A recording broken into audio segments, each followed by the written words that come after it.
Selamat pagi, siang, ataupun sore. Pertemuan kali ini kita dalam mata kuliah Teknologi Produksi Tanaman Pangan dan Perkebunan, kita akan membahas materi tentang teknologi produksi tanaman teh. Nah, kenapa tanaman teh? Nah, tanaman teh ini merupakan salah satu komoditas perkebunan yang sangat penting bagi perekonomian di Indonesia. Tidak hanya menjadi salah satu produk ekspor yang menghasilkan bagi devisa negara, tetapi juga menjadi minuman populer yang dikonsumsi oleh masyarakat luas di seluruh dunia. Di Indonesia pun juga begitu. Kalau di sekitar kita mengenal ada teh hangat, teh jumbo, teh green tea, dan lain sebagainya. Tanaman teh, sejarah produksinya di Indonesia dimulai pada awal abad 19. Perkebunan teh komersial pertama di Indonesia didirikan pada awal abad ke-19 oleh pemerintah Hindia Belanda. Kebun-kebun teh mulai dikembangkan di Jawa Barat dan Jawa Tengah. Kemudian pada pertengahan abad ke-19, produksi teh di Indonesia semakin berkembang pesat. Pada masa ini Indonesia menjadi salah satu negara pengekspor teh tersebar di dunia. Nah, pasca kemerdekaan, setelah kemerdekaan industri teh di Indonesia beralih ke tangan pemerintah Indonesia. Produksi teh tetap menjadi komoditas ekspor penting hingga saat ini. Kemudian kondisi iklim dan tanah yang ideal untuk tanaman teh. Tanaman teh ini tumbuh subur di daerah beriklim sejuk dengan curah hujan tinggi, suhu optimal antara 15-25 derajat Celcius dan curah hujan 1.500 sampai 2.500 mm per tahun. Teh juga membutuhkan tanah dengan drainase yang baik, kaya nutrisi, dan pH tanah antara 4,5 hingga 6. Daerah dataran tinggi dengan ketinggian 800-200 mdpl di Pulau Jawa, Sumatera, dan Sulawesi merupakan lokasi ideal untuk perkebunan teh di Indonesia. Kalau di Jawa Timur yang paling dekat dengan UPN itu ada kebun teh Lawang yang ada di Kabupaten Malang. Beberapa varietas teh dan karakteristiknya antara lain yaitu ada teh Jawa.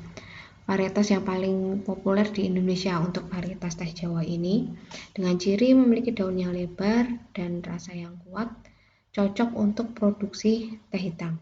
Selanjutnya ada teh Asimika.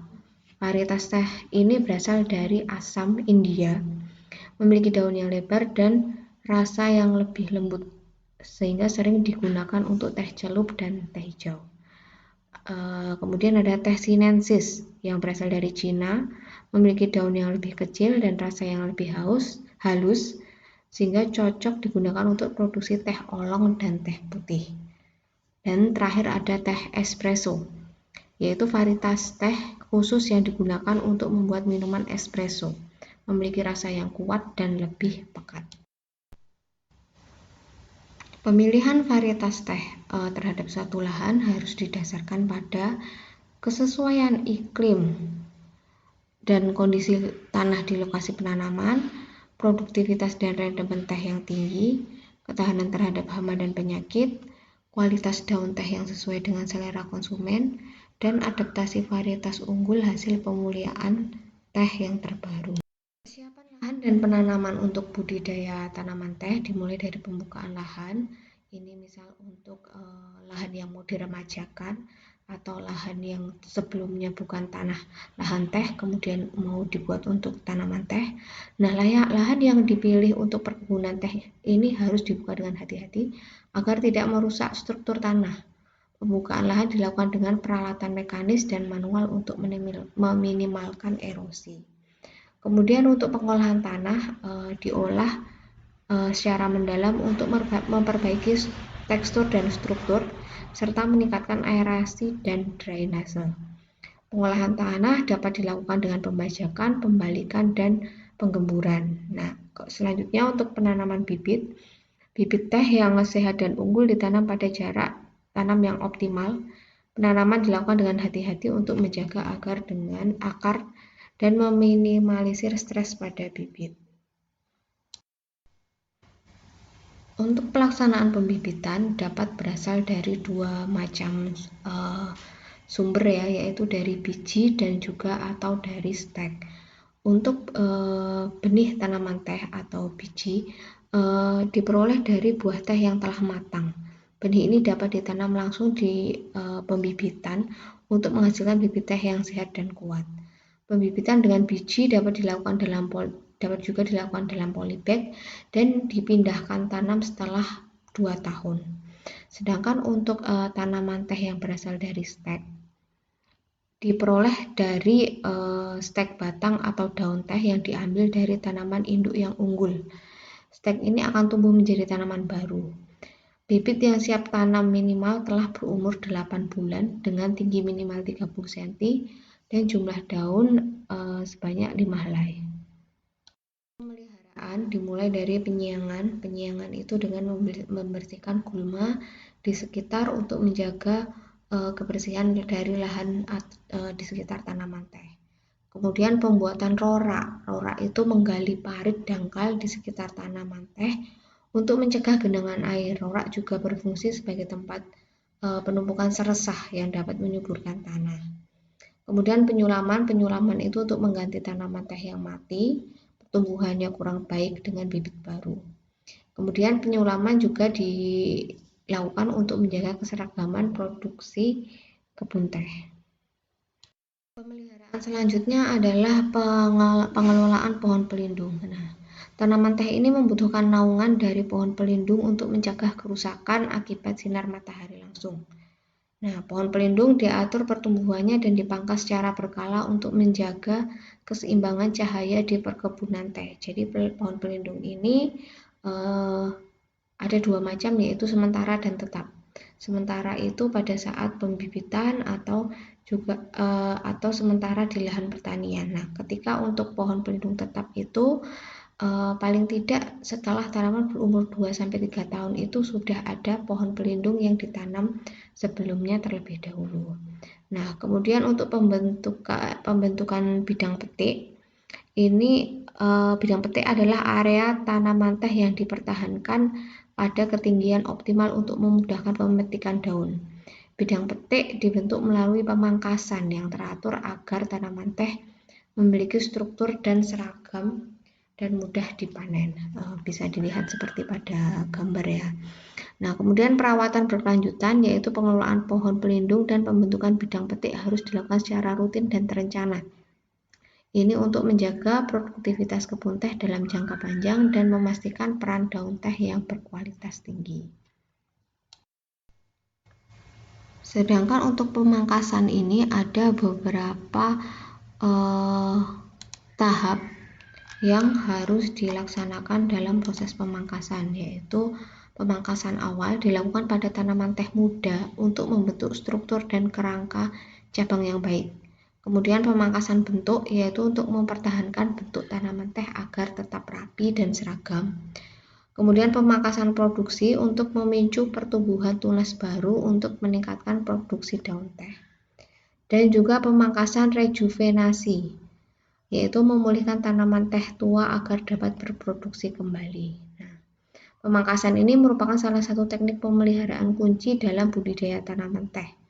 Berdasarkan tujuannya, ada berbagai jenis pemangkasan yang dilakukan, mulai dari pemangkasan awal hingga pemangkasan rejuvenasi. Pemupukan tanaman teh ini terbagi menjadi pemupukan dasar dan juga pemupukan susulan. Dasar itu ketika akan penanaman awal. Nah, menurut rekomendasi, kalau pemupukan dasar itu menggunakan 11 gram urea, 5 gram TSP, dan 5 gram KCl untuk pertanaman. Kemudian untuk pemupukan susulan secara berkala diperlukan untuk memenuhi kebutuhan nutrisi tanaman teh selama pertumbuhan dan produksi. Nah, untuk jenis pupuknya ini bisa menggunakan organik dan anorganik yang seimbang untuk menghasilkan penyerapan nutrisi oleh akar. Dosisnya juga harus tepat karena disesuaikan dengan umur, fase pertumbuhan, dan produktivitas tanaman teh untuk mencegah kelebihan atau kekurangan nutrisi. Nah, waktunya juga harus tepat. Waktu pemupukan terbaik itu adalah pada kondisi curah hujan antara 60-200 mm per minggu. Kalau kurang dari 60 mm per minggu, menyebabkan unsur hara yang dari pupuk belum dapat diserap dengan sempurna karena belum terurai. Karena pupuk itu harus ada zat pelarut dan pengangkutnya, yaitu dengan air. Nah, sedangkan kalau lebih dari 200 mm per minggu, sebagian akan larut terbawa oleh aliran air. Ini tabel untuk dosis pemupukan berdasarkan dari sumber Kementerian Pertanian. Jadi ada tabel yang membedakan antara untuk tanaman yang belum menghasilkan atau TBM dan juga tanaman yang sudah menghasilkan atau TM. Nah, ini dosis pupuknya berbeda pada tahapan dari tahun ke tahun. Untuk tanaman yang TBM mulai dari umur ke-1, kedua, ketiga. Nah, itu jenis pupuknya, dosis pupuknya berbeda, meningkat untuk setiap fase pertumbuhannya. Kemudian, jika sudah memasuki fase tanaman menghasilkan, maka dosis pemupukannya sudah stabil, seperti jumlahnya seperti di tabel. Nah, aplikasinya bisa 3-4 kali setahun atau 1-2 kali tergantung dari jenis pupuknya. Selanjutnya, pengendalian hama dan penyakit pada tanaman teh. Nah, hama dan penyakit ini dapat berdampak buruk pada produktivitas dan kualitas tanaman teh. Penggunaan pestisida kimia harus dilakukan dengan hati-hati untuk meminimalkan resiko kontaminasi dan dampak lingkungan. Beberapa teknik pengendalian hama dan penyakit yang efektif dan ramah lingkungan antara lain pengendalian hayati, pengendalian kultur teknis, dan penggunaan varietas teh yang tahan hama dan penyakit. Selanjutnya untuk proses panen adalah panen teh itu yaitu dengan dipetik, dengan cara dipetik. Nah, waktu pemetikan yang paling bagus itu adalah pagi hari ketika daun masih segar. Kapan dipetiknya periodenya? Nah, periodenya ini dilakukan secara berkala, biasanya dilakukan 1-2 minggu sekali tergantung pada kondisi pertumbuhan tanamannya. Nah, metode pemetikannya itu dapat menggunakan tangan atau secara mekanis dengan memastikan hanya mengambil pucuk daun muda dan masih segar. Nah, kemudian pemetikan yang dilakukan secara teratur dan sesuai dengan kondisi tanaman akan meningkatkan produktivitas dan juga mutu panen. Metode pemetikan tanaman teh dapat dilakukan secara manual, mekanis, atau secara kombinasi. Nah, kalau secara manual bisa dilihat seperti gambar ibu-ibu yang langsung pakai tangan dipetik secara manual. Nah, kalau secara mekanis atau secara kombinasi itu dengan bantuan alat mesin. Contohnya ada dengan gunting pemotong atau seperti gambar yang di bawah itu yang dengan menggunakan alat yang sudah mekanis tinggal jalan langsung dipotong. Nah, keuntungannya apa pakai mekanis dan dengan pakai manual? Kalau pakai manual jelas yang diambil adalah pucuk-pucuk, benar-benar pucuk-pucuk yang terpilih sesuai dengan kriteria.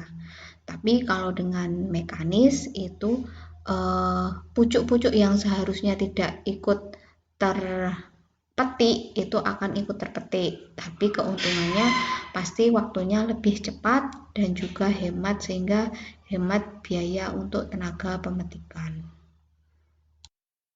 Nah, gambar berikut ini ada beberapa petikan daun teh. Ini ada macam dan juga rumus pemetikannya. Ada petikan imperial, petikan pucuk petil, petikan halus, petikan medium, petikan kasar, dan juga petikan kepel. Nah, ini masing-masing ada rumusnya. Kalau P itu artinya peko atau kuncup peko. Nah, itu kalau dilihat gambar yang paling kiri. Nah, P+1. P itu artinya peko. Nah, itu peko adalah kuncup yang belum membuka, tapi sudah memanjang, tapi belum membuka. Nah, ketika P+1 berarti itu +1 daun yang sudah membuka, jadinya P+1. Kalau P+2 itu artinya peko +2 daun, P+3M yaitu peko plus 3 daun muda. Nah, kalau burung itu adalah untuk yang B, sebutannya B, gambar di situ ada B plus 1M, B plus 1 daun muda. Nah, B itu artinya burung. Itu adalah sebelum terjadi sebelum terjadi peko itu masih ada titik tumbuhnya yang kecil calon daun. Nah, itu sebutannya burung. Nah, kemudian setelah burung itu ada daun yang sebelumnya yang sudah membuka. Nah, itu yang dipetik jadinya B plus 1M, burung plus 1 daun muda. Dan selanjutnya B plus 2M, B plus 3M. Jadi kalau burung ini belum kelihatan panjangnya, masih seperti titik tumbuh. Selanjutnya untuk proses pasca panen pemetikan teh, yaitu ada proses pelayuan, pengolahan, dan pengeringan. Pelayuan ini daun teh didiamkan selama beberapa jam untuk mengurangi kadar air.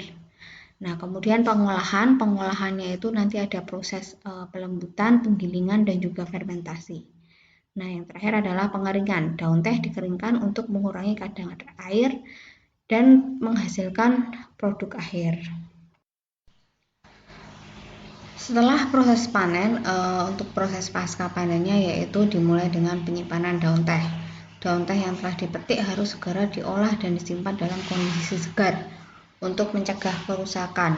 Biasanya setelah ditaruh di karungnya para pemetik teh, kemudian dikumpulkan, diangkut oleh truk, dibawa ke pabrik.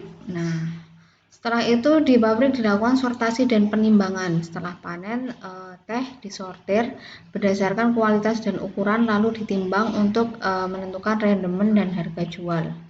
Proses ini sangat krusial untuk mengontrol mutu teh. Nah, kemudian pengolahan daun teh. Setelah proses tersebut, kemudian daun teh dilayukan, nanti digiling dan dilakukan oksidasi enzimatis dan pengeringan untuk menghasilkan teh hitam, teh hijau, atau teh oolong yang siap dikemas. Proses penggilingan teh yaitu daun teh yang sudah dilayukan kemudian digiling dengan menggunakan mesin penggiling untuk menghasilkan bubuk teh dengan ukuran partikel seragam. Nah, proses penggilingan juga dapat mengubah tekstur dan meningkatkan ekstraksi senyawa dalam teh. Nah, setelah digiling kemudian difermentasi. Fermentasi ini untuk menghasilkan teh hitam. Daun teh diproses melalui tahap fermentasi oksidatif atau disebut dengan oksidatif enzimatis yang terkontrol. Nah, proses ini mengubah komponen kimia dalam teh dan membentuk profil rasa yang khas. Ini kalau untuk membuat teh hitam. Tapi kalau untuk membuat teh hijau, nah ini skip, proses fermentasi ini tidak dilakukan. Nah, kemudian untuk pengeringan itu setelah proses daun segera dikeringkan untuk menghentikan proses oksidatif enzimatis yang dilakukan dengan metode sinar matahari atau menggunakan mesin pengering, tergantung pada skala teknologi yang tersedia. Nah, kemudian setelah pengeringan disortasi berdasarkan ukuran, kualitas, menggunakan mesin untuk memperoleh berbagai jenis produk teh yang karakter yang berbeda. Nah, ini berkaitan dengan prosesnya tadi, itu maka akan dihasilkan teh hitam, teh hijau, dan juga teh oolong. Nah, ini dari satu jenis teh atau misal dari produksi satu teh itu bisa dilakukan dibuat menjadi 3 macam teh ini. Nah, yang membedakan adalah proses pengolahannya. Kalau teh hitam itu menggunakan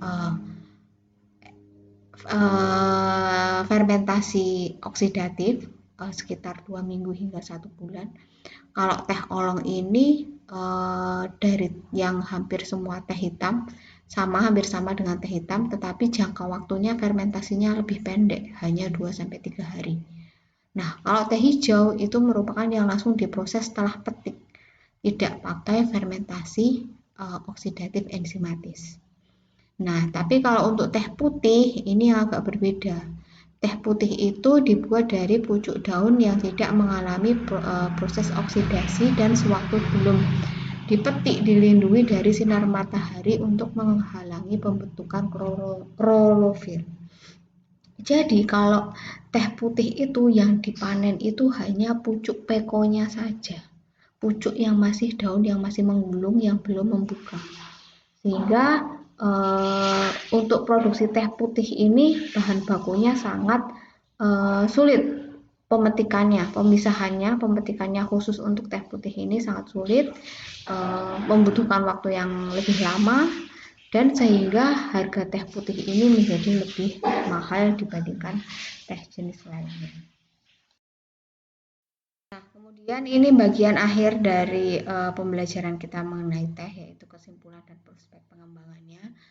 Budidaya teh berkelanjutan ini masih bisa diterapkan, masih merupakan inovasi yang masih terus harus dikembangkan dan dipertahankan. Teknologi produksi tanaman teh yang optimal dan ramah lingkungan. Nah, bagaimana produksi tanaman teh yang optimal dan ramah lingkungan dapat meningkatkan produktivitas dan kualitas teh yang berkelanjutan. Selanjutnya, teh juga peluang pasarnya masih luas, peningkat permintaannya masih luas. Nah, sekarang kalau dulu hanya yang terkenal hanya teh hitam, sekarang green tea, teh hijau juga semakin marak di masyarakat. Nah, siapa tahu teh-teh jenis lainnya nanti juga akan bermunculan.